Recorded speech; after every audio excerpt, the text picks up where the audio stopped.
My son was recovering from open-heart surgery in the ICU, and my grandson flew to Las Vegas to celebrate his 28th birthday, saying, "Grandpa's a tough old man. He'll be fine without me there." He stayed for 11 days, never called the hospital once. But when he came home and walked into his apartment, he found something waiting for him that made him sink to his knees on the kitchen floor. Before I tell you what that was, let me start from the beginning. The phone rang at 4:17 the morning.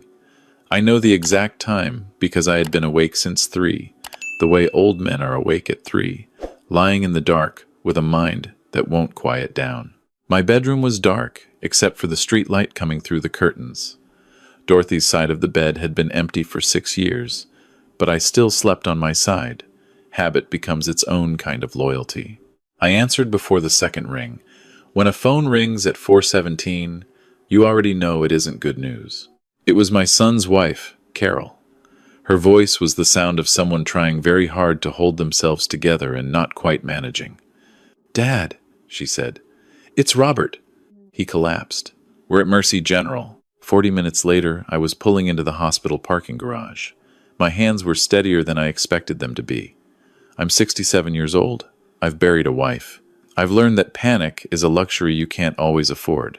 Robert was 62, my oldest boy. He'd complained about fatigue for months, the kind of fatigue he kept brushing off as stress from his contracting business.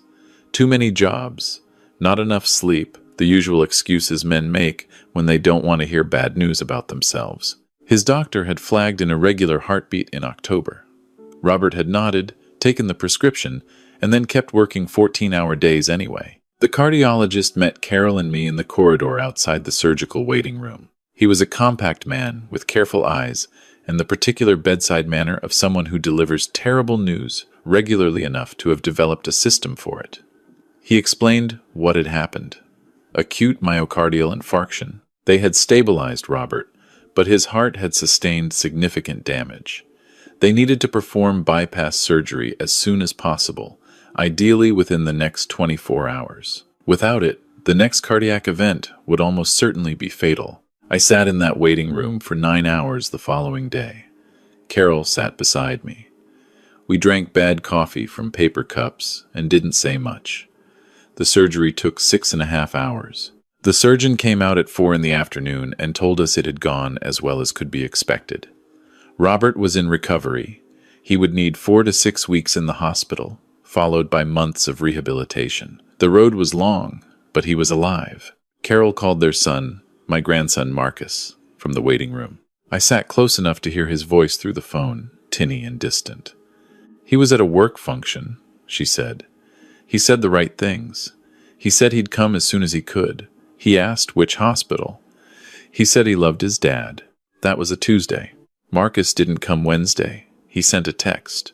'Crazy week at work, Grandpa. Tell Dad I'm thinking about him. Keep me posted.' Thursday," Carol called him directly. I was sitting in Robert's ICU room when she stepped into the hallway to make the call. I could see her through the glass panel in the door, her posture changing as the conversation went on, shoulders dropping, free hand coming up to press against her forehead. She came back in, sat down, said nothing for a moment. "He's coming Saturday," she finally said. "He has a presentation Friday he can't miss." I looked at my son lying in that bed, tubes and wires and the soft mechanical sound of monitors marking time. His face was the color of old paper. His hands, which had always been the strongest-looking hands I knew, big contractor's hands, were still and pale against the white blanket. Saturday, I thought. Marcus came Saturday, stayed 2 hours, and left.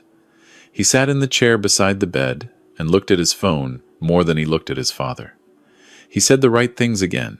He was good at the right things. He kissed his father on the forehead when he left and told him to rest up and get strong. He hugged Carol briefly in the hallway. He hugged me, too. A firm hug, the kind that communicates I was here, now I've done my duty. He smelled like expensive cologne. I walked him to the elevator. The doors opened and he stepped in and turned around, and I noticed the small relief in his face, the nearly invisible exhale of someone who has completed an unpleasant task. I said, "Your father is going to need people around him through this." He nodded. "I know, Grandpa." Carol's great. And you're here. He's in good hands. The elevator doors closed. I stood in the corridor.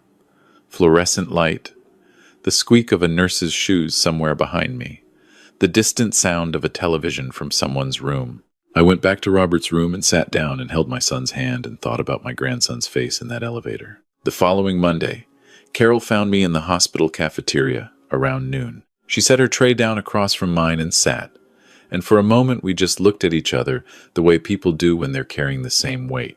She told me that Marcus had asked her, that morning, when Robert would be back on his feet, when the business would be running again, whether the quarterly distributions were going to be affected by the medical leave. Robert owned a contracting company that Marcus worked for in a senior capacity, drawing a generous salary for doing what Robert diplomatically described as client relations, and what Carol described, less diplomatically, as showing up when he felt like it. I put down my fork. He asked about the distributions, I said. The words hung there between the mediocre food and the cafeteria noise. She nodded, not looking at me. That afternoon, I was sitting with Robert during one of his more alert periods. The medication made him foggy, but he had windows of clarity, and in one of those windows he looked at me and asked if Marcus had called. He called this morning, I said, which was true, as far as it went. Robert nodded slowly. He's a busy kid. He's 28, I said. Robert almost smiled. He gets it from me. The work, the drive. I didn't say anything to that. I looked at the window instead. February sky, flat and gray over the parking structure. A single pigeon on the window ledge outside, completely indifferent to everything. The following Thursday, 12 days after the surgery, Marcus texted me directly. Not Carol, me. Hey, Grandpa. So my birthday is coming up next week, the 21st. The guys have been planning this Vegas trip for months. Feel weird about it, given everything. What do you think? I read the text 3 times. I set the phone on the kitchen table and looked at it. Outside, the neighbor's dog was barking at something in the alley. I picked the phone back up. I wrote, "Your father is still in the ICU, Marcus. You should be here." I sent it. Watched the 3 dots appear and disappear twice. His reply came 4 minutes later. I know. And I feel terrible about it. I do. But Carol's there, and you're there. And this trip has been planned for like 6 months. The guys already bought their flights. I'll come see him right when I get back. I promise. It's only 5 days. I set the phone face down on the table. 5 days. 5 days stretched into 11, as it turned out. But I didn't know that yet. I didn't respond to the text. I got in my car and drove to the hospital and sat with my son for 4 hours and read to him from a baseball history book he'd loved since his 20s, the one that used to sit on his childhood bedroom shelf and now sat on mine. His breathing was labored. The nurses said his progress was on track, but on track for a bypass patient looked nothing like the son I knew. He seemed diminished in a way that had nothing to do with the surgery, like something had gone out. February 21st. Marcus's 28th birthday. I was at the hospital by 7 in the morning. Robert had a difficult night, the overnight nurse told me. Irregular rhythm. They'd adjusted his medication. My phone buzzed at 10:15. A text from an unfamiliar number, Marcus's friend Danny, whom I'd met twice at Thanksgiving. Hey, Mr. Wallace. Marcus wanted me to pass along happy birthday wishes from Vegas. He says tell his dad and you hello. Pic attached. The photo was Marcus at a casino, grinning under neon light, a cocktail glass raised, surrounded by 5 or 6 young men doing the same. The kind of photo that communicates, look how well I'm doing, look how much fun I have. I stared at the photo for a long time. Then I saved it. I drove home that evening and sat at Dorothy's kitchen table, which I still thought of as Dorothy's kitchen table even 6 years after, and I opened my laptop. I had never been especially good with computers, but I had learned what I needed to learn. I typed slowly, deliberately. I had things to find out. Marcus was my sole beneficiary, had been since Dorothy died. The will was straightforward and simple. The house, the savings, and my share of a small commercial property I co-owned downtown, which had appreciated considerably since I purchased it in 1993. All of it, upon my death, to Marcus James Wallace. I sat with that fact for a while. My neighbor Frank was a retired attorney, Family law mostly, not estate work, but he knew people. I called him the next morning from the hospital parking lot before I went inside. Frank listened without interrupting. That was one of his qualities I had always appreciated. When I finished, he was quiet for a moment. Then he said, "I can give you the name of a woman at Bridger and Holt. She does estate work. Good, thorough. Give her a call and tell her I sent you." I wrote the name down on the back of an envelope from my glove compartment. Ellen Marsh. Ellen Marsh had an opening Friday afternoon. I told her everything, beginning to end, and while I talked, she made notes on a yellow legal pad in handwriting so small I couldn't have read it if I tried. When I finished, she looked at me directly and said, "You can disinherit an adult grandchild in this state. You'd need to be explicit about the intent. The language has to make clear it's deliberate and not an oversight. I can draft something airtight. Do you want to think about it first?" "I don't need to think about it," I said. She held my gaze for a moment, then nodded and turned to her keyboard. I told her about the Millbrook Community Foundation, which Dorothy had volunteered with for 11 years before she got sick. They ran after-school programs for kids in the lower-income neighborhoods east of downtown. Dorothy had tutored reading there twice a week every autumn. She'd talked about those kids at dinner the way other people talked about their own family. Ellen typed steadily. She asked about the total estate value, and I told her. The number was larger than most people would have guessed by looking at me. I had lived carefully for 40 years, the way people do when they remember what careful living is worth. The house was paid off. The commercial property had done very well. The savings account reflected 4 decades of not buying things I didn't need. She looked at the number, then at me, then back at her screen. She said, "This will fund a lot of after-school programs." "Dorothy would have loved that," I said. Ellen had the draft ready in 40 minutes. She read the key language aloud. "I, Edward Francis Wallace, being of sound mind, do hereby intentionally make no provision for my grandson, Marcus James Wallace. This disinheritance is deliberate and not the result of oversight or omission. My entire estate is directed to the Millbrook Community Foundation, in memory of my wife, Dorothy Ann Wallace." The words hung in the afternoon light of that office. Oak paneling, law books, a small framed photo of what I assumed were Ellen's children on the credenza behind her desk. She asked if I was certain. I said, "My son is lying in a hospital bed recovering from heart surgery, and his son is in Las Vegas posting photographs of himself with cocktails." She nodded. 2 witnesses came in from the adjacent offices. The document was signed, witnessed, notarized. Ellen made copies, sealed the original in an envelope, and handed it to me. I drove back to the hospital and sat with Robert for 3 hours. He slept most of the time. I read the baseball book. The nurses came and went. Outside the window, February showed no signs of becoming March. Before I left, the charge nurse on the floor, a no-nonsense woman named Patricia, who had worked that ward for 20 years, and had the bearing of someone who had seen everything and been surprised by very little, stopped me in the corridor. She said, "Mr. Wallace," I wanted to ask. "Your grandson, will he be coming by soon? Your son asks about him sometimes." "What does he ask?" She said, "He asks if Marcus has called." I thanked her and went to the elevator. The documentation I began collecting felt less like gathering evidence and more like keeping a record of something I needed to understand myself. Every morning, I checked Marcus's social media through his cousin's account, since Marcus had set his profile to private for family. The photos came steadily. February 22nd. A hotel pool, somewhere on the strip, Marcus in sunglasses, laughing at something off camera. Caption: "Birthday week properly launched." February 23rd.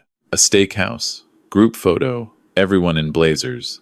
The kind of restaurant where the portions are small and the prices are large. Caption: "The boys showed up right." February 24th. A sports book during a game, Marcus in a team jersey I didn't recognize, a beer in each hand. Caption: "This city doesn't sleep, and neither are we." I printed each one. I put them in a manila folder I kept in the desk drawer in Dorothy's study, which I'd barely touched since she died. The folder grew. I labeled it carefully. Meanwhile, Robert's recovery continued its slow, uneven progress. There were good days and bad days. On a good day, he was alert, joking with the nurses, talking about getting back to the business. On a bad day, the pain was visible in every breath, and his eyes had that faraway quality that frightened me more than I let him see. Carol was there every morning by 8. She went home in the evenings to sleep, but just barely. She had shadows under her eyes that deepened as the days went on. She didn't mention Marcus. After the first week, she stopped mentioning him at all, which told me more than mentioning him would have. February 26th. Marcus posted a video, the first video, a short clip of himself at a rooftop bar at what appeared to be sunset, the skyline blazing behind him. He was talking to the camera, relaxed and easy, the way young people are easy on camera now, as though there's no gap between the life they're living and the performance of it. He said, "Day 6 in paradise, shout out to the boys. Taking care of business. Day 6. He'd said 5 days. I picked up my phone and texted him, "Your father had a difficult night Wednesday. The doctor adjusted his medication again. Please call the hospital and ask for Patricia on the 4th floor. She can give you an update." I waited. 4 hours later. "Okay. Thanks for letting me know." I screenshot it, added it to the folder. February 28th. He posted a photo at what appeared to be a nightclub, a wall of sound and light behind him, arm around a woman I didn't recognize, grinning the grin of a person who has no weight on him. March 1st. A buffet photo. Piled plates, ridiculous excess, laughing men. Caption, "When in Vegas." March 2nd. A poolside photo. Mid-afternoon.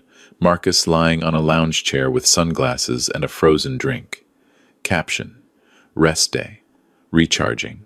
Self-care is not selfish." I read that one twice.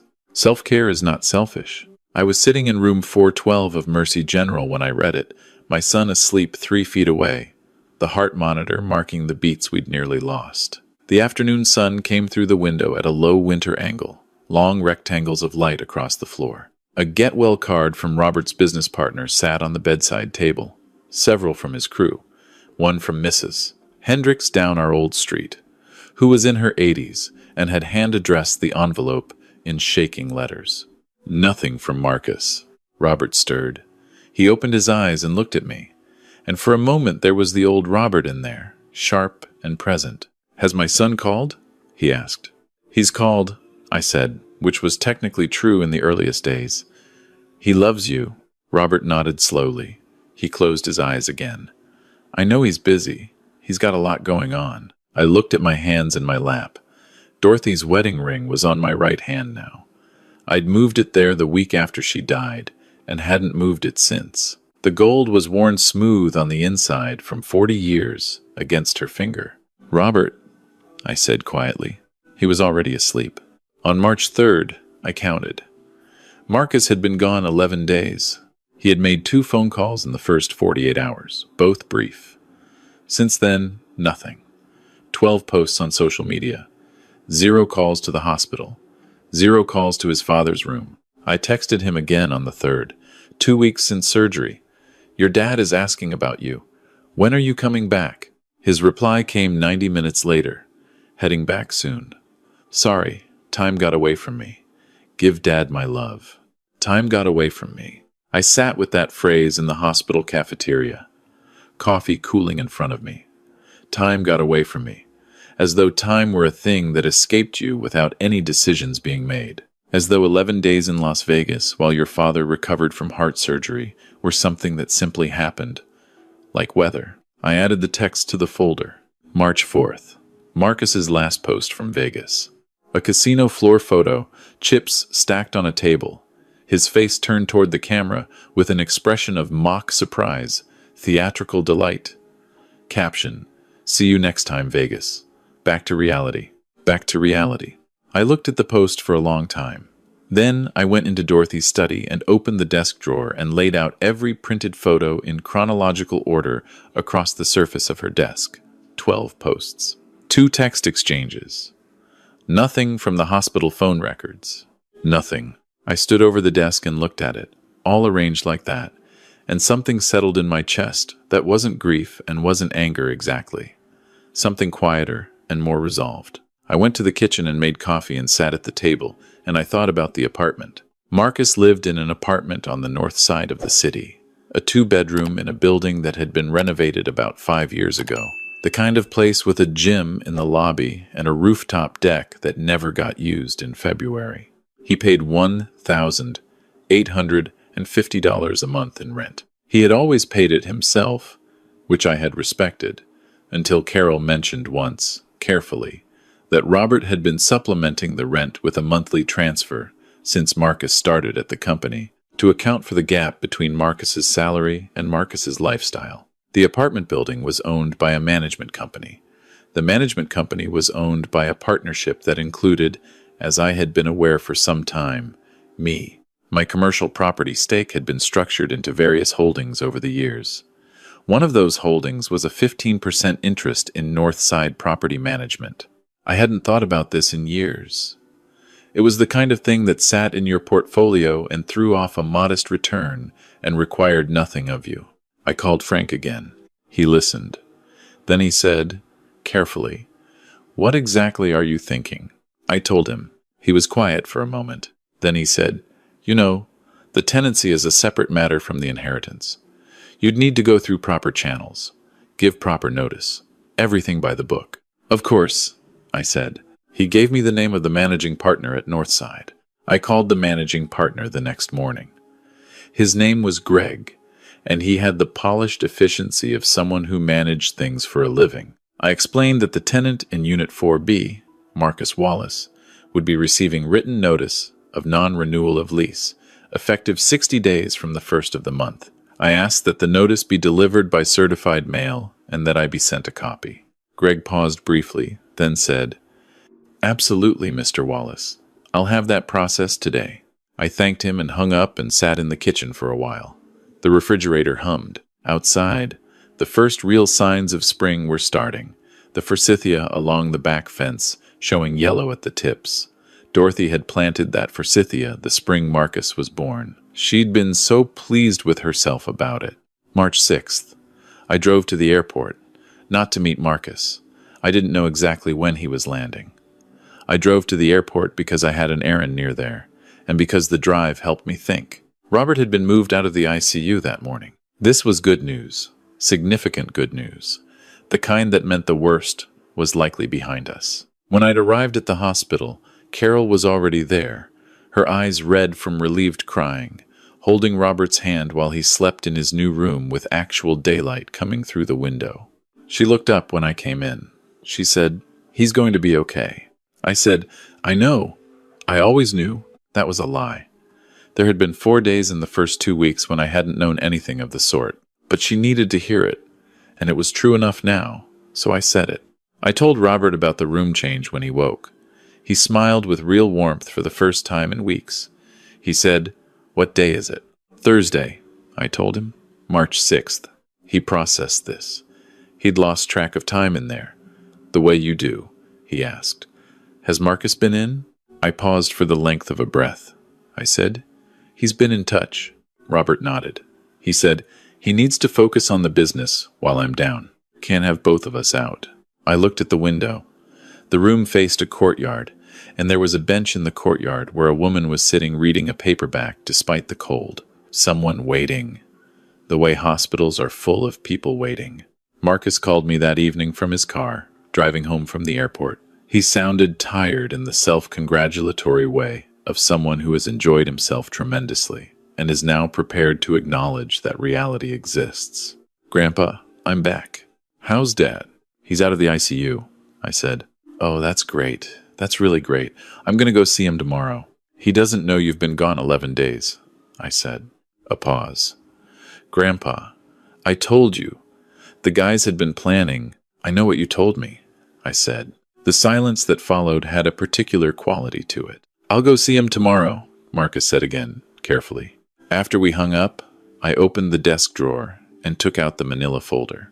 I held it for a moment, all that paper inside it. Then I went to his apartment. Not that evening. I want to be precise. I went 2 days later, on the Saturday, when I knew from Marcus's own text to me that he would be at a client lunch until 3. I had a key. He'd given me a key 2 Christmases ago, in case of emergency, and I had carried it since on the same ring as my car keys. Never used. I let myself in. The apartment was neat in the way young men's apartments are neat when a cleaning service comes weekly. Everything expensive, everything slightly impersonal, the taste of someone who has paid someone else to have taste for them. A large television, good furniture, a kitchen that showed little evidence of cooking. On his kitchen counter I set a large white envelope. On the front, in my handwriting, Marcus, open immediately. Inside the envelope, a copy of the revised will. A copy of the non-renewal of lease notice, which had arrived by certified mail 3 days prior, meaning he had already received his copy but had not yet mentioned it to me. A single page, typed, which I had written myself the night before at Dorothy's kitchen table, one finger at a time. Marcus, I wrote, by the time you read this, you will have seen the will and the lease notice. I want to explain why, in my own words, before you hear it from anyone else. Your father has been in the hospital for nearly a month recovering from open heart surgery. During that time, you visited once, for 2 hours. You then spent 11 days in Las Vegas and posted 12 times on social media. You responded to my texts with single words. You never once called the hospital to ask how your father's pain levels were, what medications he was on, whether he was sleeping, whether he was afraid. He asked for you every day. Not every day, but more than you would want to know. I am 67 years old. Your grandmother died 6 years ago. When she was dying, your father slept in a chair beside her bed for 9 nights. He drove 4 hours each way to be there on the days that mattered. He held her hand when she took her last breath. I was there. I saw what love looks like when it's not convenient. What you showed is not a mistake. A mistake is forgetting an appointment, saying the wrong thing, choosing badly in a moment of pressure. What you showed was a sustained, deliberate choice, made over 11 days, to prioritize your own comfort over your father's life. You will inherit nothing from me upon my death. The estate has been redirected to the Millbrook Community Foundation in memory of your grandmother, who spent 11 years of her life giving to that place. Children who need help with reading will benefit. Dorothy would have been glad. You will also need to find a new apartment by May 1st. That notice was sent through proper channels and is entirely legal. This is not punishment. It is consequence. Your grandfather, Edward Wallace. I left the envelope on the counter, propped against the backsplash, so it was the first thing you'd see coming in from the front door. I looked around the apartment one last time, that expensive, impersonal space.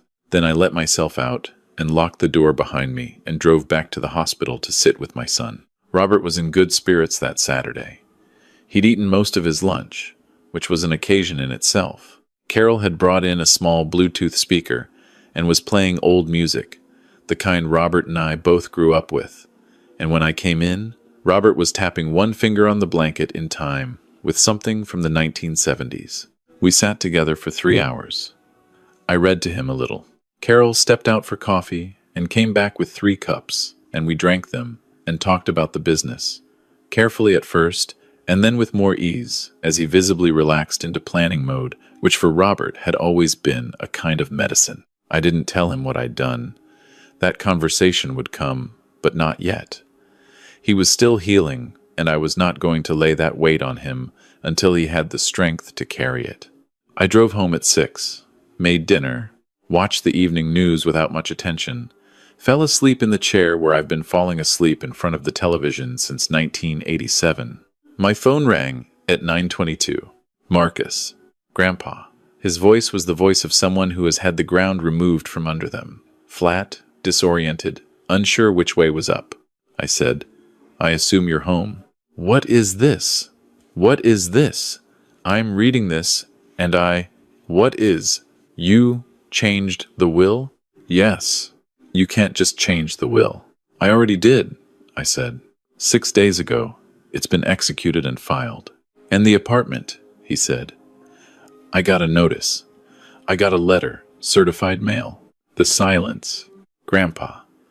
A different quality now. Younger. The sound of someone who has not been frightened in a long time, suddenly remembering what it feels like. You can't do this. I said nothing. I'm your family. His voice cracked slightly on the word. You can't disinherit family. You can, I said. And I did. Because I went on vacation? His tone shifted, climbing toward something louder. Because I took 11 days for my birthday? That's unbelievable. I was going to come back and see Dad, I told you. You were going to come back and see him, I said, when it was convenient. After the fun was finished. I have a photo of you at a casino on the same morning your father's heart monitor went off at 2 in the morning. Did you know that? Did you know about the 2 a.m. alarm? Did you know his cardiologist came in unscheduled that Wednesday because of a reading that concerned her? Silence. You didn't know because you didn't ask. Not once. 11 days, Marcus. 12 posts. 0 calls to the hospital. I have every post printed.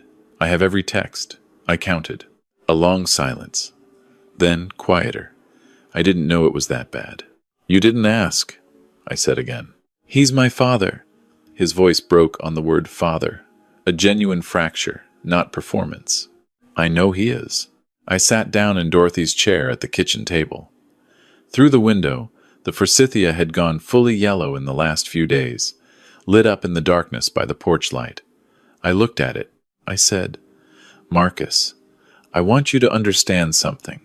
I'm not doing this to hurt you. I'm not angry in the way you might think. I'm doing this because the only language some lessons speak is consequence. Your grandmother knew this. She used to say, the things we don't pay for, we don't value. She said that about a lot of things. I want to make it right, he said. Tell me what to do. Go to the hospital tomorrow, I said. Go early. Don't call first. Don't announce it. Just go. Bring nothing. Stay all day. When your father asks why you weren't there sooner, tell him the truth. Don't explain it. Just tell him the truth and let him feel what he feels. A pause. And the will? He asked. The apartment? I held the phone and looked at the forsythia. The yellow was extraordinary in that light. I said, the will is the will. That is done. As for the apartment, you have until May 1st, which is 60 days from the notice, which is the legal requirement. You're 28 years old with a job and a salary, and you can find a place to live. I heard him breathing, the sound of someone trying to locate themselves in a new landscape. Grandpa. His voice was different now, stripped of the edges. I'm sorry. I know you are, I said. Do you think Dad will forgive me? I thought about Robert in that bed, tapping his finger to old music. I thought about the 9 nights he'd slept in a hospital chair beside his mother. I thought about the way he'd asked, quietly, in those foggy, medicated moments, whether his son had called. Your father, I said, has more forgiveness in him than he deserves to have given to him. That's who he is. I'm not him. A long silence. I'll go tomorrow, he said. Go early, I said. And Marcus, don't bring coffee or flowers or whatever you think makes a good entrance. Just go. Just be there. Okay. Good night, I said. I set the phone on the table. The kitchen was quiet. The refrigerator hummed the way it always has. Outside, the forsythia burned yellow against the dark. I sat there for a long time. Dorothy used to sit in that same chair and do her planning for the tutoring sessions. She'd have stacks of workbooks and reading lists spread across the table, and she'd go through them with a methodical attention that she brought to everything she cared about. She cared about those kids from the East Side, the way she cared about everything. Completely, practically, without sentiment, but with a great deal of feeling underneath. There was a girl she'd mentioned often in her last years, a 10-year-old named Amara, whose mother worked double shifts and whose reading was 3 grades behind. Dorothy had worked with her for 2 full school years. When Dorothy got sick and had to stop volunteering, she'd written Amara a letter. She'd made me promise to mail it. I still remembered mailing it, standing at the corner box 2 days after Dorothy was first hospitalized, dropping it in, standing there for an extra moment in the cold. I opened my laptop. I went to the Millbrook Community Foundation website. There was a section about their programs, the after-school reading initiative, the tutoring partnerships, the summer literacy camps. There were photos of kids at tables with books, kids raising their hands, kids beaming at cameras, with the particular pride of someone who has just understood something they couldn't understand before. I sat there for a while looking at those photos. Dorothy's legacy begins, I thought. That was the word for it. Not revenge, not punishment. Legacy. Marcus went to the hospital Sunday morning. Carol texted me at 9:15. He's here. Just showed up. He and Robert are talking. I drove there at noon. I parked and sat in the car for a few minutes before going in. When I got to Robert's room, Marcus was there, in the chair beside the bed, leaning forward with his elbows on his knees, talking. Robert was listening. I stood in the doorway for a moment without them seeing me. I couldn't hear the words, but I could see Robert's face, and it had the careful, searching expression of a man deciding something. I went to the cafeteria and had coffee and let them have the time they needed.